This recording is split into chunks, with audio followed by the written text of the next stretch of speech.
Mesdames et messieurs, chers amis internautes, bonsoir et bienvenue sur le plateau de Aquaculture. Aquaculture, acte 5, Aquaculture, le 5e numéro.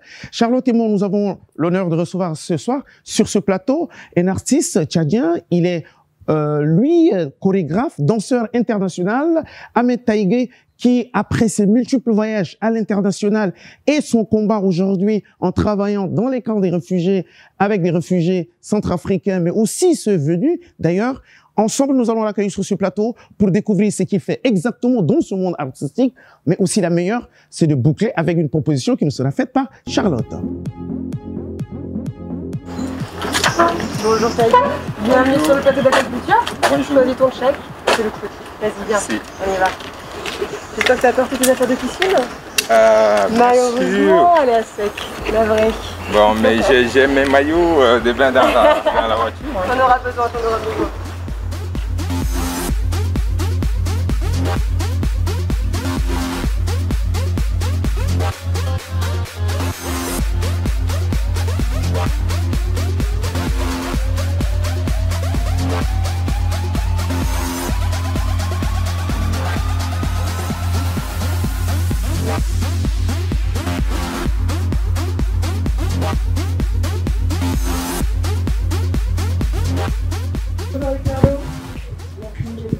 Merci Charlotte. Bonjour Ricardo. Ça va? Ça va bien. Et à vous asseoir s'il vous plaît. Tous et bienvenue sur le plateau d'Aquaculture. Nous sommes ravis de vous accueillir une nouvelle fois pour cette émission. Et cette fois-ci, nous allons un peu changer du registre de la musique pour nous accorder sur la danse avec la venue de Taïgué. Merci Taïgué d'être venu. On est vraiment hyper content de te recevoir aujourd'hui. Donc Taïgué est un chorégraphe et danseur international qui travaille sur de nombreux projets de sensibilisation et des projets sociaux. Donc avant d'en parler un peu plus en détail, je t'en prie, je te laisse te présenter quelques instants. Merci beaucoup. Merci pour l'accueil Ricardo. Merci Charlotte.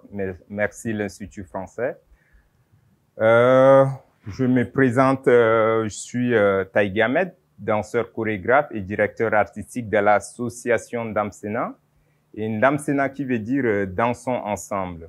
L'association a le but de développer des projets dans différents angles, comme la formation des danseurs professionnels, les pédagogues, et aussi la formation des pédagogues sur l'aspect socioculturel, et aussi des projets artistiques, dont le projet artistique au Tchad, dans les camps à l'international. Voilà. Donc j'imagine que tu as travaillé avec beaucoup de partenaires différents pour ces projets. Oui, des projets, surtout sur des projets artistiques, nous travaillons avec des partenaires internationaux, soit la France, soit l'Allemagne, beaucoup plus la France, l'Allemagne et le Canada. Et c'est des projets, surtout la danse, comment présenter le travail que l'association développe sur scène, développe dans les camps de réfugiés, comment on reprend la vie des camps, comment on reprend la vie des gens qui sont dans les camps sur une scène internationale, présenter aux gens comment les choses se passent sur la terre dont il y a des conflits, des guerres. Voilà.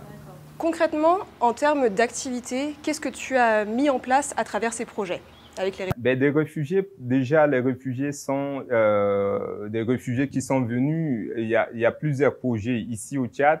Par exemple, au sud du Tchad, nous travaillons avec des réfugiés centrafricains qui sont des réfugiés qui ont connu des guerres et qui habitent depuis 15 ans. Le projet a commencé en 2005 jusqu'à aujourd'hui, ça fait 15 ans, et ils étaient bien avant, pardon.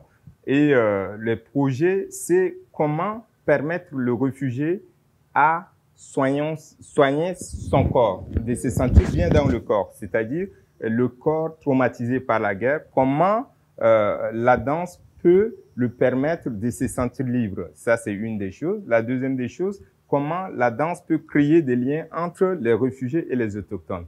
Parce que il y a des conflits quand même entre autochtones, réfugiés, parce que les réfugiés reçoivent des vivres, les autochtones ne reçoivent pas. Les réfugiés sont placés sur les champs des vivres des autochtones, donc ça crée des conflits. Comment, avec le temps, les Nations Unies, le UNHCR, le PAM et les autres ont trouvé des solutions. Et par la danse, nous aussi, comment la danse qu'on enseigne dans les camps, comment on peut aussi enseigner dans les villages hôtes pour pouvoir créer des liens entre eux. Voilà, ça c'est des projets qui se passent ici au sud du Tchad.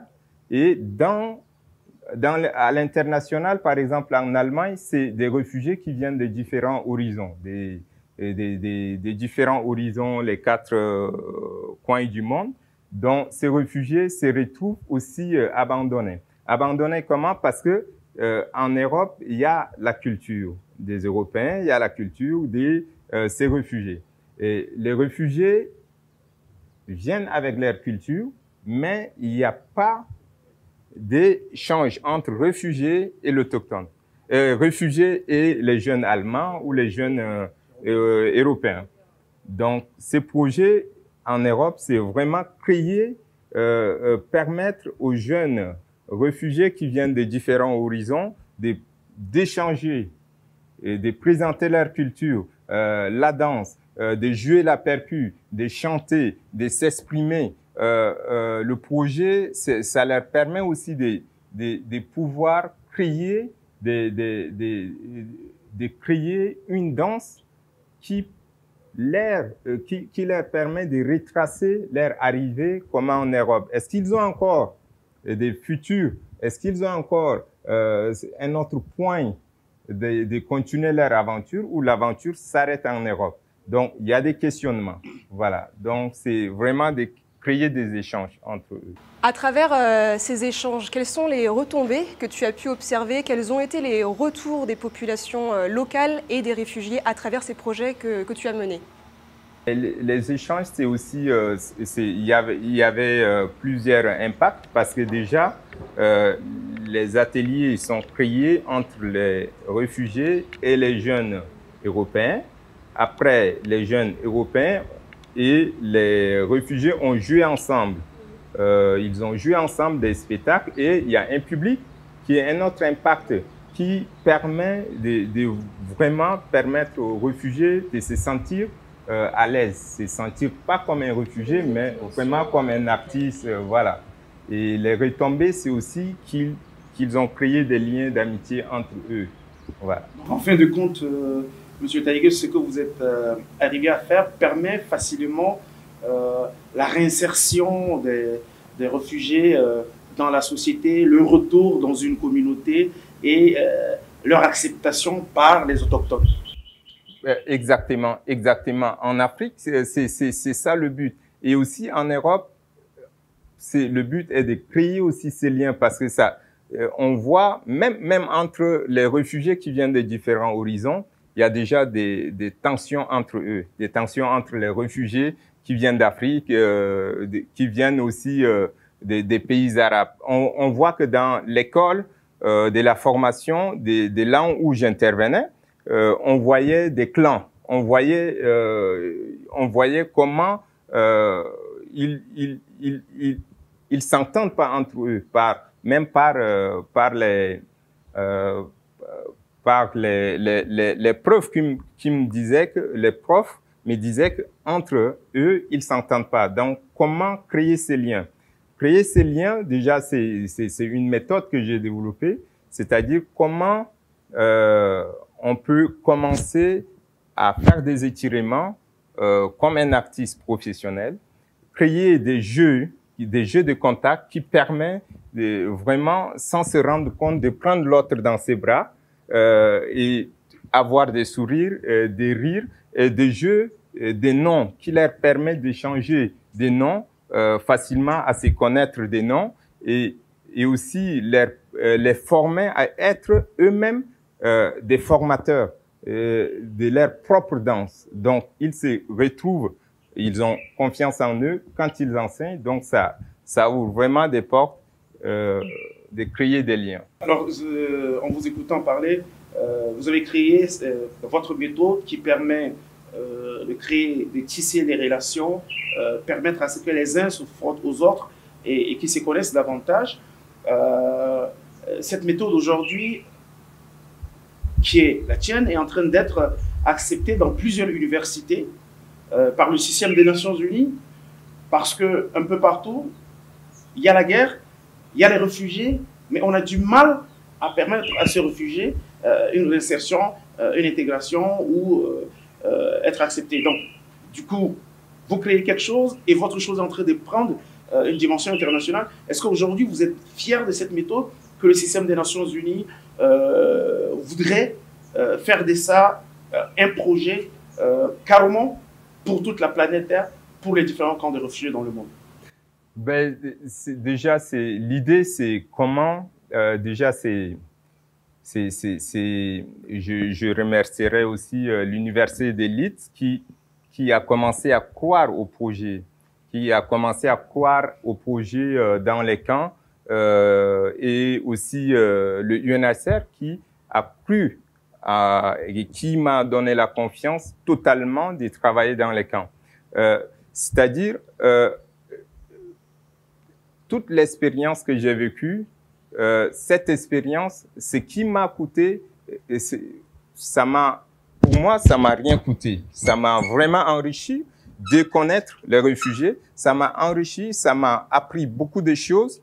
Et ce qu'il faut dire aussi, fier, je suis sûr que ce projet va aller encore plus loin, même si je n'existais pas, puisque le système des Nations Unies, c'était le 26 février. Ils m'ont invité à Genève. Ils cherchent des méthodes, comment créer et avec quels outils les artistes peuvent travailler dans les camps de réfugiés et avec les autochtones et avec les réfugiés.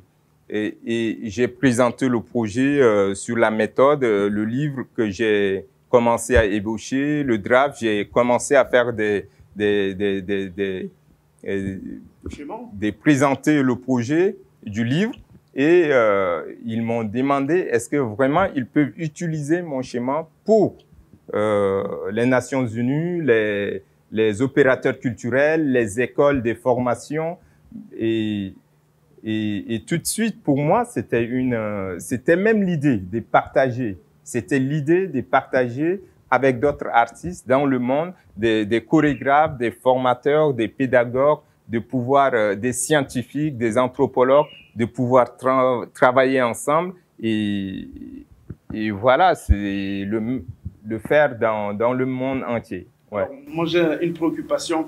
Votre méthode qui aujourd'hui permet aux uns et aux autres de s'approcher, se frotter, de s'apprivoiser et du coup créer une confiance humaine entre les uns et les autres. Votre méthode arrive au moment où une maladie est arrivée, le coronavirus, plus de contact, à 1 mètre de distance, alors que en danse, il faut que les gens se frottent, il faut que les gens se touchent. Aujourd'hui, tout se fait à distance. Comment vous vivez ce moment de confinement étant artiste qui travaille sur une méthode exceptionnelle et qui ne doit pas aujourd'hui tout de suite être mise en application parce qu'il y a les distances barrières? Oui. Déjà, dans les méthodes que j'ai développées, il y a le travail de l'hygiène qui existait. J'ai travaillé déjà sur la question de l'hygiène pour des réfugiés, parce que des réfugiés, c'est des gens aussi qui sont traumatisés, qui ne se lavent pas. Par exemple, il se dit, si je me lave, je dois aller à l'église, je me lave, je dois aller faire une sortie. Ben, ils ne se lavent pas, ils attrapent des maladies de peau qui sont, comment on appelle, la gale et d'autres maladies. Mais par la danse, on a sensibilisé déjà bien avant sur la question de l'hygiène, sur la question de l'hygiène des enfants. Et aujourd'hui, cette maladie est arrivée. Pour moi, c'est encore un grand, c'est une grande questionnement dans ma tête. C'est comment utiliser les gestes barrières de Covid-19 dans la méthode. Donc aujourd'hui, avec les formateurs de l'association, ça fait depuis une semaine, on travaille dans l'espace de l'association sur laboratoire. Cet laboratoire permettra de vraiment sensibiliser les réfugiés, sensibiliser les autochtones, de pouvoir mettre des barrières, des distances entre les uns et les autres, puisque même l'idée de la danse, c'est vraiment de les rapprocher. Mais aujourd'hui, avec Covid-19, il y a quand même un problème qu'il doit y avoir des distances. Mais comment, c'est la question que je me pose. Il faut que je travaille vraiment dans cet laboratoire pour pouvoir créer des liens, même en étant en distance et en prenant en compte tous les gestes barrières du Covid-19. Ouais. Donc, à l'issue de ce projet de sensibilisation, tu as pu produire un certain nombre de vidéos et je te propose qu'on les regarde ensemble avec les téléspectateurs. Donc voilà, c'est tout de suite, on vous présente le travail vidéo de Taïgué.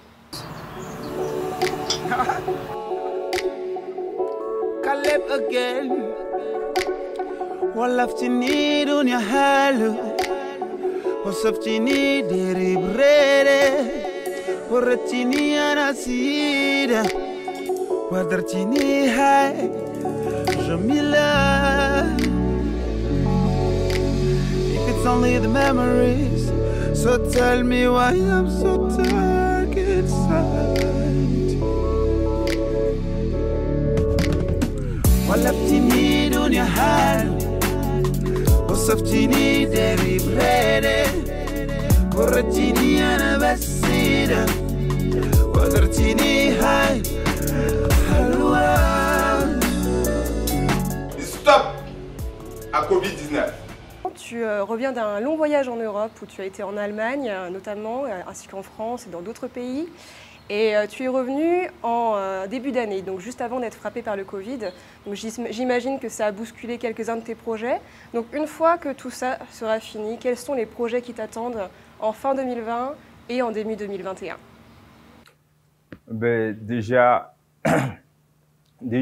mon entrée au Tchad en janvier 2020, c'était de m'installer au Tchad parce que j'ai passé énormément de temps en Europe. Même si je venais, je rentrais au Tchad, c'était juste pour aussi des projets d'un mois. Mais en janvier, je suis rentré avec des bagages d'expérience acquis en Europe, de pouvoir former des jeunes, de pouvoir échanger avec des jeunes et aussi avec des bagages, comment aussi servir ces bagages à échanger dans d'autres milieux, à part les artistes, les universités, les anthropologues, mais aussi des projets artistiques avec des danseurs malgaches, une malgache, un danseur sénégalais, un danseur malien, deux danseurs tchadiens, et c'est des projets artistiques qui vont se dérouler normalement ici en septembre. En septembre, ce projet n'aura pas lieu et ce projet va avoir lieu en 2021. Et en 2021, ce projet va vraiment comment on va avoir une résidence, une vraie résidence de création autour du lac Tchad, ici dans N'Djamena à l'Institut français, et le présenter ici et répartir, tourner la pièce à l'extérieur du pays, en Europe. Et c'est un projet qui a eu une grande somme, financée, un appel au projet d'un grand fonds allemand qui, on a déposé le projet avec l'appui de l'Institut français, avec l'appui des grands théâtres au Berlin, à Munich, aussi à Londres, pour pouvoir décocher ce gros fonds. Et vraiment, c'est aussi d'attirer les gens vers le Tchad. de voir où est le Tchad, qu'est-ce qui se passe au Tchad, comment cette création ouvrira l'œil à l'international sur le Tchad, questionner les gens sur le Tchad. Voilà, ça c'est l'un des projets. Et l'autre projet, c'est aussi, ça serait en 2021, ça va être un laboratoire qui va être créé, mais par l'ONU, mais aussi de former des artistes africains sur mon approche pédagogique et de pouvoir reprendre cette méthode dans leur propre pays. Ça, voilà les projets à venir. Et il y a toujours des projets. On n'arrête pas de travailler artistiquement dans l'espace parce que en tant qu'artiste, on doit travailler tout le temps. Même si on n'a pas de moyens, on doit travailler 6 heures par jour. On doit travailler 6 heures par jour. On doit se poser la question. On doit chercher. On doit vraiment se mettre en condition. Sinon, si on attend Covid-19, on fera rien du tout. Donc on voit à travers ton travail d'artiste que ton travail est une continuelle remise en question, une perpétuelle évolution sur ta condition et que tu ne resteras jamais sur tes acquis, tu apprends toujours. Donc ça, c'est vraiment un beau message que tu envoies. Donc en tout cas, je voulais vraiment te remercier d'être venu, de nous parler de ces projets. On a vraiment hâte de voir la suite. Et puis on espère te revoir très bientôt dans le monde artistique tchadien. Donc merci à toi, merci Ricardo. Peut-être que tu as une dernière question. Ben non, je suis très content que Taïgué puisse être avec nous ce soir et surtout pour les internautes, de découvrir tous les talents de ce garçon et le travail exceptionnel qu'il fait. Merci de nous avoir présenté des méthodes qui désormais peut-être passeront au système des Nations Unies pour tous les réfugiés de par le monde. Et ça serait une fierté pour le Tchad, une fierté pour l'Afrique, mais bref, une fierté pour un artiste international, car l'artiste n'a pas de nationalité, n'a pas de pays, n'a pas de région. Ce qui l'intéresse, c'est la planète Terre et son âme, voilà. Merci. Encore merci. Donc voilà, je vous souhaite une très bonne journée à tous. Merci d'être venus visiter notre page. On se retrouve très bientôt, mercredi prochain, pour le nouvel épisode d'Aquaculture. Encore merci et à bientôt.